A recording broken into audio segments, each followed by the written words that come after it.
All right, so this is the best part of my job. I'm a movie and TV critic. It all started with 30 something. I have to tell you, and I'm sure you hear these stories all the time. I was going through a bad breakup, and you were my friend. Oh, I'm still your friend. Okay, That's good. great. It's lovely. I get so many stories like that. It's very true. Very true. Well, all right, so we're going to go a little Excuse history. me. I want to hear your first day on the set, who you met first, and then we're going to get into what we as fans can do to try to get this reboot going. Because if COVID didn't ruin everything, it ruined this.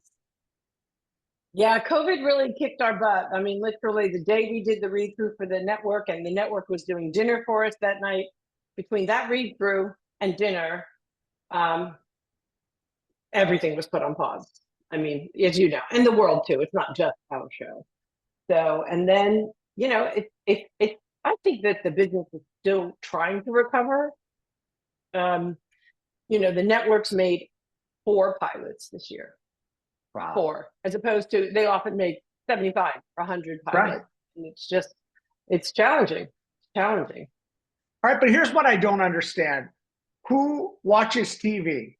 The audience that Mhm. watched 30 something. So why isn't this a no-brainer? I don't know the answer to that. You'd have to, talk to Amazon and MGM. And I don't even understand why the original 30 something isn't running. Right. We're just Right. about the only one that isn't available to stream. And is there a theory? Is it music rights? It can't be music, right? Well, excuse me.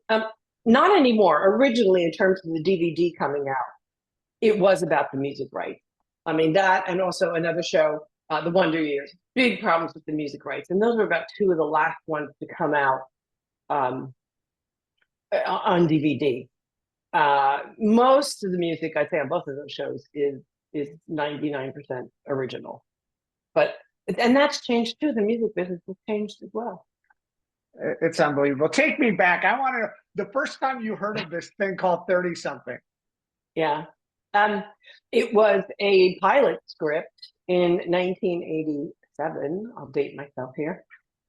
And that my agent sent to me, and I went in and remember walking in to meet Ed Flick and Marshall Herskovitz, who are the producers, directors, writers of this um, brilliant show.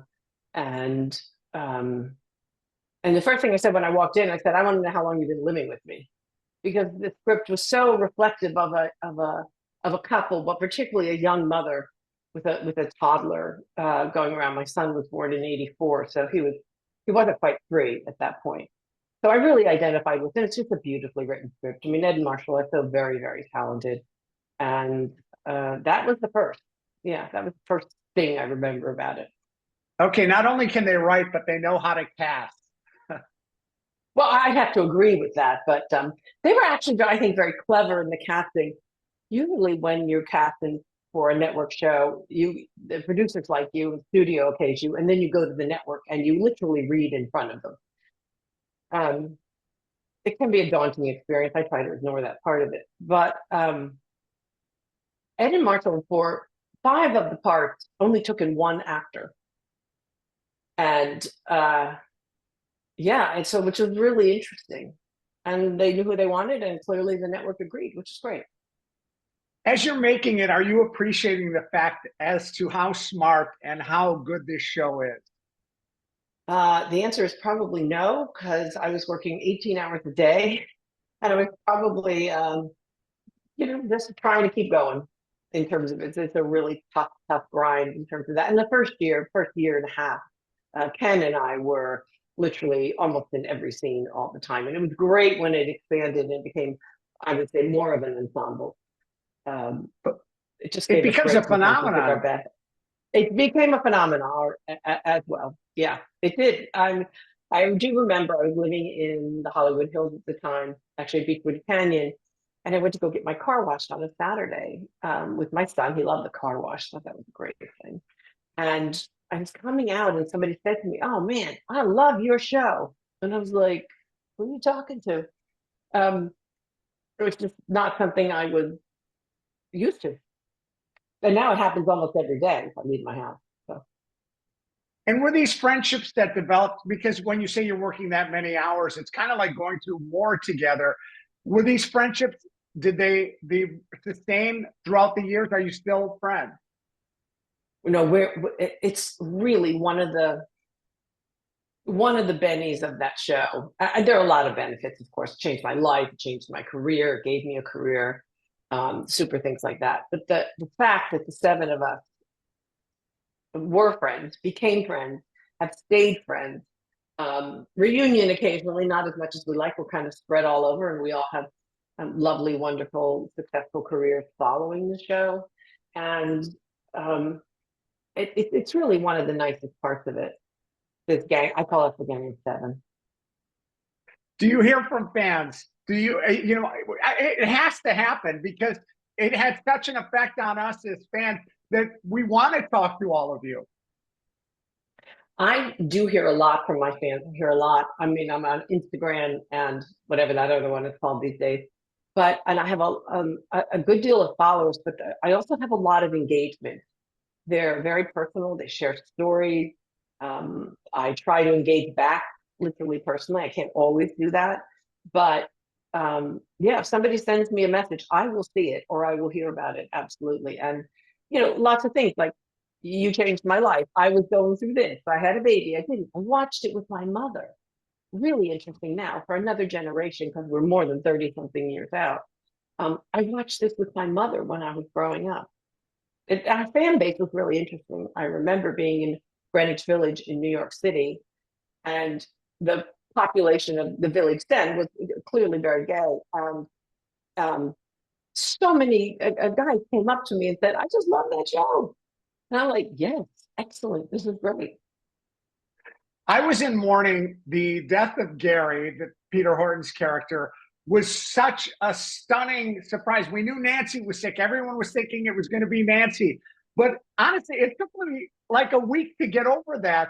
That's the mark of a great television show.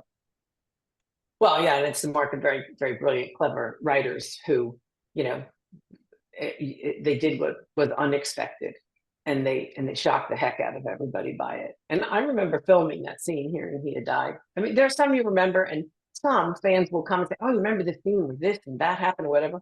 And I really, honestly don't remember. I did 88 hours of television in 4 years, working incredible hours. Um, but I do. I not only remember the scene, I remember filming it. I remember how I felt in it. So it's one of those that you do. I do remember. Right, right. Okay, so what can fans do? How do we get it streaming and how do we get the reboot back? Well, okay. The show, and I know that Peter and Ed and Marshall are working on this, and I am helping in a way, in whatever I can do to get it out there, like this. Um, this okay. So the show is owned by MGM, the studio of MGM Studios, who has recently been bought by Amazon Studios.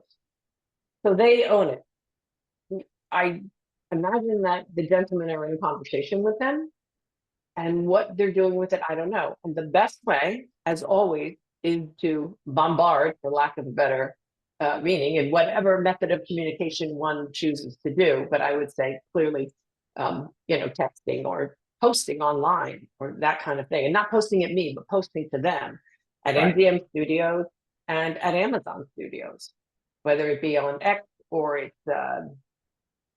on Instagram or calling them, you know, anyway. And that's, you know, it's happened. It's happened. And I do know that it's on the mind, not completely off the radar. Well, to me, it's a no-brainer. And we always think about these things about executives who are 21 years old. But it's by doing those kind of posts that you say that someone's going to take notice and say, wow, well, what is the deal with the show? And once they watch it, I would think they would say, why aren't we streaming this? Well, I would agree. It's nothing less than to stream the original show. And the script that Ed and Marshall wrote for 30 something else um, was the further journey of the Gang of Seven. It's just wonderful. It's brilliant. It combines so many things. It's so current. It so addresses the things that some things that my children are going through, or children of other people that I know. And it's very relevant in what it is and how it is. And I would think that, you know, if Jeff Bezos and his wonderful fiance, who happens to be a really smart woman, um, got a hold of it, they could make it gold. That's right. That's right. And then once they see the popularity of the streaming, they'll say, why did we stop this reboot? Let's get that going again. Oh, absolutely, because they feed into it. And by owning both shows, they would be unlimited ability to use the original 30 something combined in 30 something else. It just Okay, it's so you endless. out You could see there, Janie as a baby, you could see Janie as a baby, you could see Janie growing up, you could see all of these things, and Janie is an adult now, which she is. so if you're watching this, you can do something. Don't just think about it. It doesn't just jump on, tweet out, Instagram, whatever you need to do. We need this show back. And I just want to tell you again, as I mentioned at the beginning, rough time in my life. You guys helped me through it, and you are as nice as I would have hoped you would have been. Well, that's very kind, and I hope that your rough seas in life are over. They are. And thank you so much.